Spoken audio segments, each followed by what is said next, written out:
Hi, so welcome back to the Spanglish podcast. This is Adrian. I'm with Lucas today, and we're gonna talk some stuff today. Very interesting. How are Yeah, you? good morning, everybody. Good morning, Chef Adrian. Very happy to be here, to be invited to this podcast channel. Very excited to share a little bit more about hospitality world. Yes. Um, well, Lucas is one of the persons that I know that is an expert in hospitality.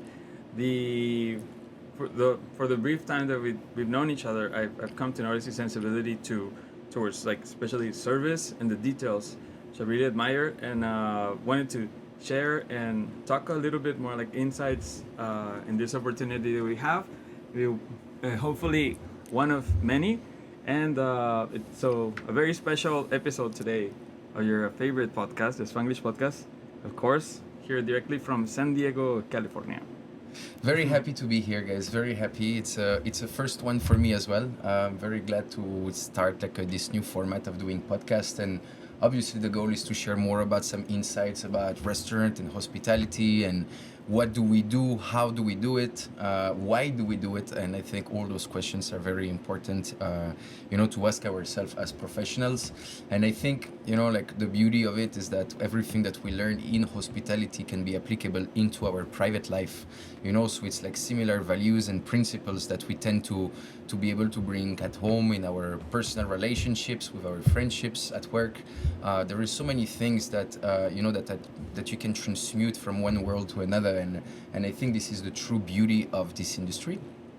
Yes, it's definitely something really, really cool that we always try to address at the Spanglish is that it some of this like knowledge and practices apply not only to the industry but also to our life and enhance our life, enrich our lives, and that's some of the stuff that we want to share with you, and that's one of the reasons we do this kind of talks that we do.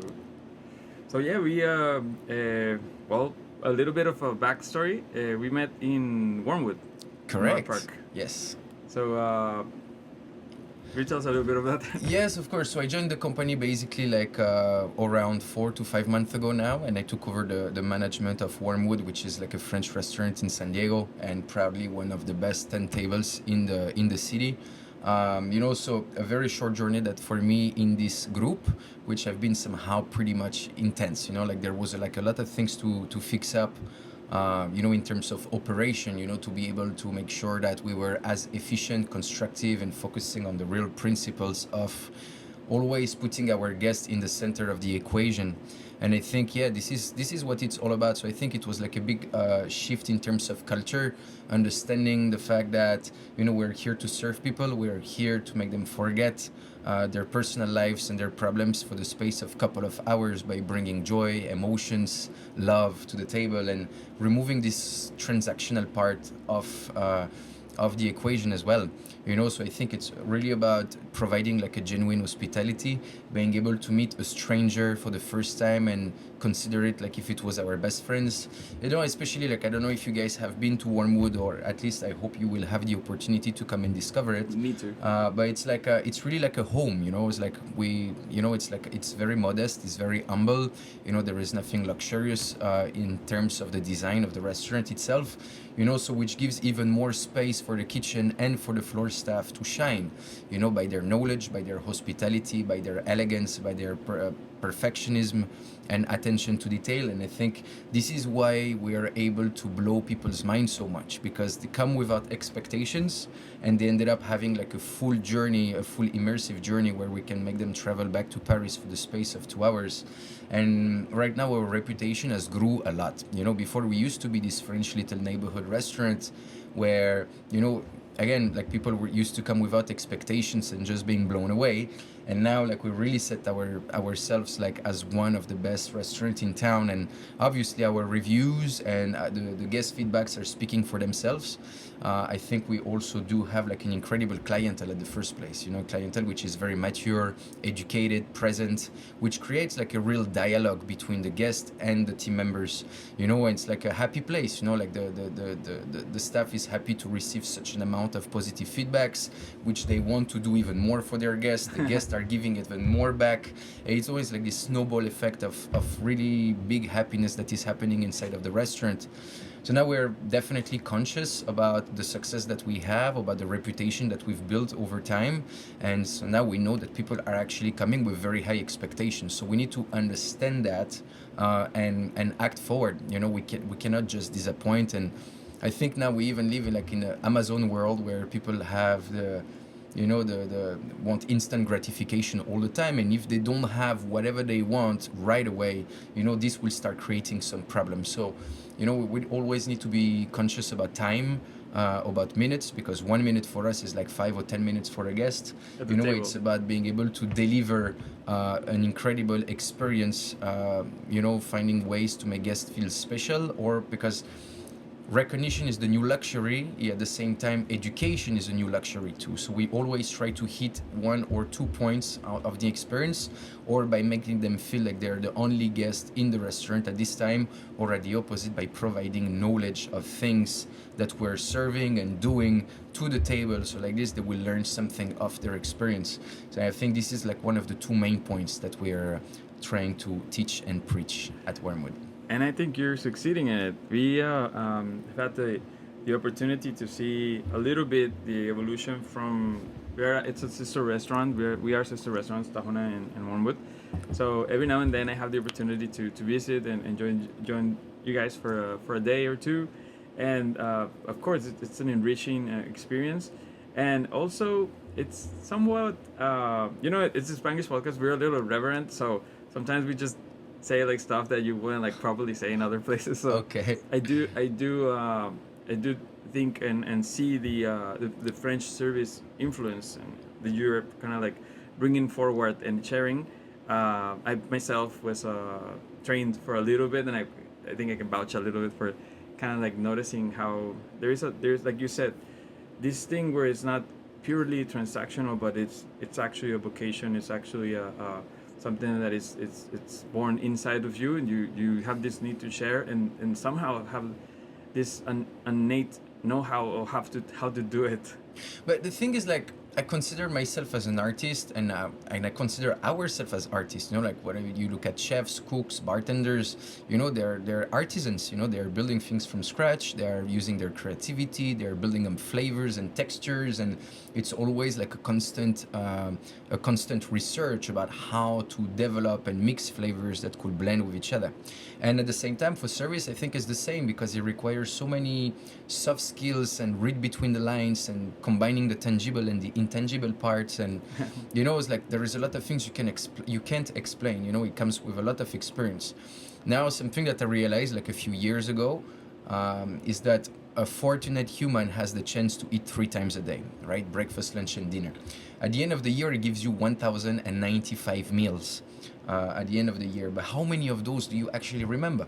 I will say 5. Like maybe Christmas, New Year, your birthday, maybe like a family party where you don't even remember what happened in there. And maybe we get 1 or 2 chances a year to really be able to touch people's life by the genuine experience that we're going to give to them. And this is really my focus and my target, and what I'm trying to to share with my guys is to try to provide that experience in the year that they will say, wow, it was just absolutely insane. The way they made me felt, the way they overheard behind my shoulder. I don't know if you've ever read Unreasonable Hospitality from Will Guidara. Yeah. It's really like the same principles of turning the ordinary into extraordinary things, and to try to celebrate the small stuff, trying to anticipate a need, trying to having the right eye contact, right? Trying to be there at the table at the right time, and to just find ways to to make it extra special. Is something that I shared at Wormwood, is like every rules can be breakable as long as it's for the guest. Just whatever you do, whatever it takes, if you can make it beautiful, just bring it on, man. This is the only thing that matters at the end of the day. It's not just about revenue and sales, and it's really about marking people's life, because this is what we're all about at the first place. Yes, a reasonable hospitality. Definitely advisable for you guys out there to check out.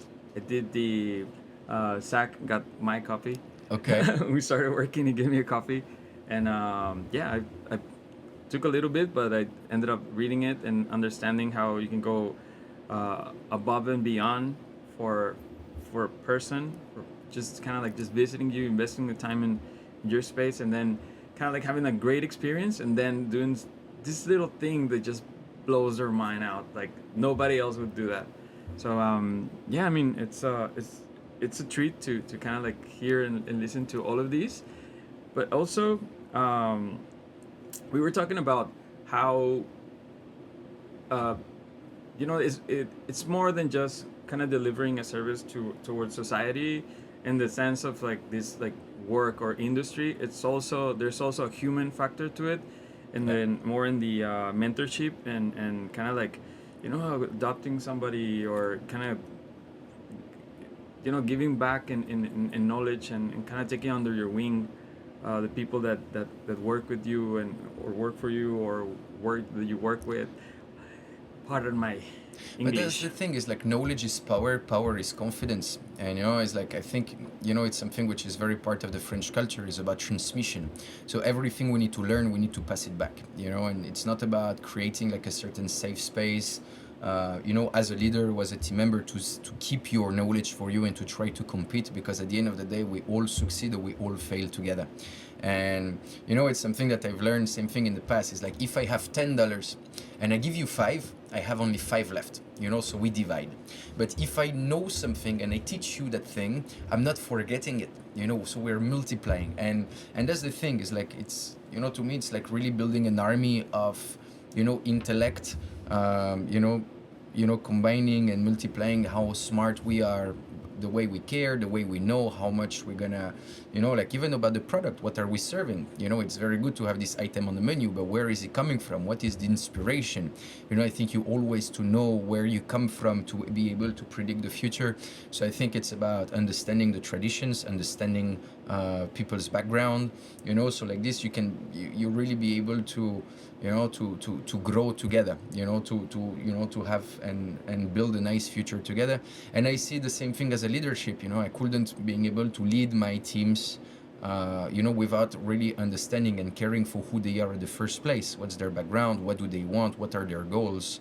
So It's very so like important. this, I Yeah. can, I can really tailor made each and every of their career journey and their mentorship through their needs, right? Because not everybody wants to grow and have the same futures.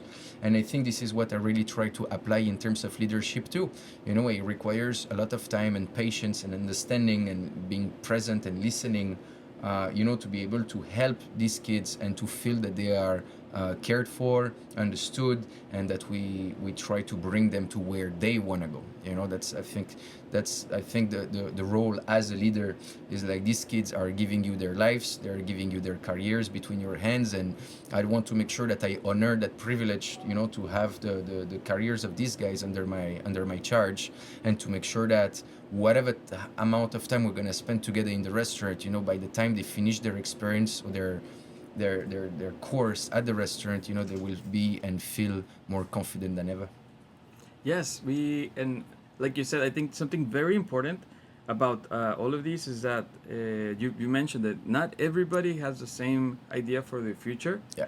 So you can't go just kind of like offering the same results or the same path to everybody, because you're gonna find some people that feel like trapped there or that feel that it just doesn't apply and lose interest. And but fortunately to that, I feel that I don't know if this generation, I always say like the newest generation, these kids like between like 20, 24, even 18, I've seen a lot of interest in kind of like just working, just being out there, commitment, responsibility. At least here at the resto, I've seen a huge evolution from my generation, more like millennials, that kind of like just go like, I'm looking for my future. I don't know if I should be doing this or not. I'm really a singer. I'm not a like stuff like that. Um, and I actually I feel like I regained a lot of hope the last year in the newer generation, that they just kind of inspired me, because I feel like they're like really committed. They like to work or maybe I'm just like super fortunate. But I think America it's definitely like a big working culture. Especially this country is ultra capitalist. Like if it's ride or die. I think in this country, like you're not being America. helped and you drown right away if you quit the system. So you don't really much have a choice. So now I hope. It's very hard, especially in this industry, to do this job if you're not passionate, if you don't love it, because you sacrifice your life for other people's happiness, and Yes. not everybody can do this. And especially in the world now where you have so many influencers, like you can become rich by on OnlyFans and just showing your ass around. Yes. It's like who is still I don't do motivated, to work so hard, to do so many hours that, like it takes time to receive the recognition and the rewards from all the hard work you do in a restaurant. And a lot of people stay behind the shadow, and so to me I think like like it's like being an ambassador for this industry, to keep those young generations to be attracted and to fall in love with this industry, because it's hard. You do long hours, you're constantly running, like it's a high level of stress.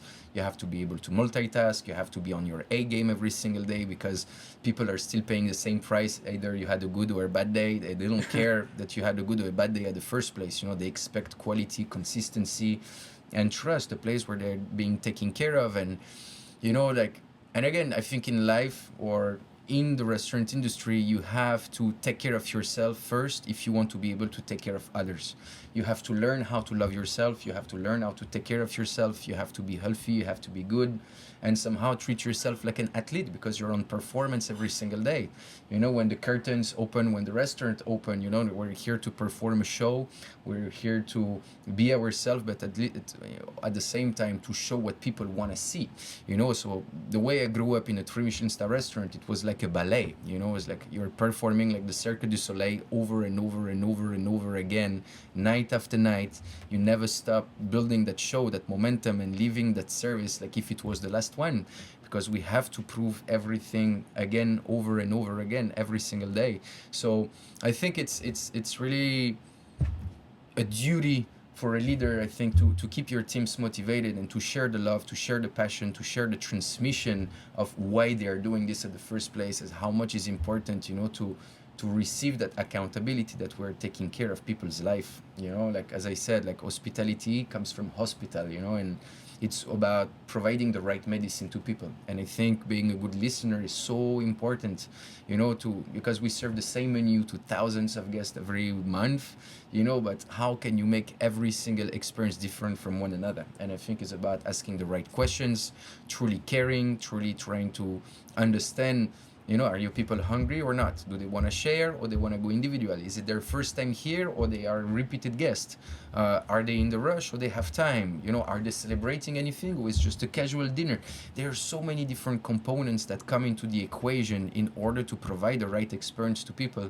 So I think it's really about being present, being a good listener, and then being able to respond to those criterias in the best way as possible. Well, it's definitely something to think about for everybody. I've been like just on a class today. Okay. So and I think we're gonna definitely rebook Definitely. too. And unfortunately we do make episodes for about like 10-15 minutes each, and I think we could go for about 2 more hours. Um, we're gonna Easily. be going to wrap this up today for the Spanglish podcast, and thank Lucas for joining us today. Well, like this is kind of like super formal now, like goodbye, but you know how we are here, and it's been super fun. It's an ongoing subject. It's this is an insight into a kind of like, I think, another level from what we normally kind of like just discuss here, which is normally like very casual, very like. I think this is and that's the interest also of our podcast, that is not a podcast, that it's we want to kind of like show you kind of like the inner works, the insights, and not everybody is like, like me, more like yeah, why not, and then kind of like sometimes thrown in the air, sometimes more serious, but this is kind of like the more serious side of it, and also a very human side of it, where you kind of see how it goes beyond yourself, and you do this also for enhancing your community, enhancing the industry, and saying things very important like you need to take care of yourself too to be able to offer care for others. It's and I think that was one of the biggest issues that we had in the industry. Uh, not even 10 years ago, where like you're just there like 18-hour days, no Agree. sleep, having a really bad personal Smoking, time. drinking, partying, releasing the adrenaline towards the end of the night, lack of sleep. You know, like it's true. Like it's we can really get caught up into this system, and I've been caught up into this system for years too. Now after, like, I think it's more about the age and the maturity. As I wanted to take really a shift in my career and also in myself. You know, and if you know, like especially as a leadership position, you have to be strong. You know, because your team is only as strong as you as a leader. So you know, you can drive a wolf can drive a bunch of sheep, but a sheep cannot drive a Right, bunch of lions. You know, so you know, it really comes from this aspect of the philosophy. But thank you very much, guys, for being with us today. I think I was very honored to be part of this Spanglish podcast. It's not a podcast, but I really hope that we're gonna be able to do this more often. And again, I think it's very constructive to receive some feedbacks from you guys to understand what do you guys want to hear, what do you guys want to talk about, what do you guys want to learn from the lenses of hospitality and what we're doing on a daily basis in the restaurant world. To be able to apply it to your lives, guys, and to try to make this platform growing, shining, and as helpful as possible. Thank you. Thank you. You guys, how can they find you on social media? So I'm also having like doing some cooking videos as well.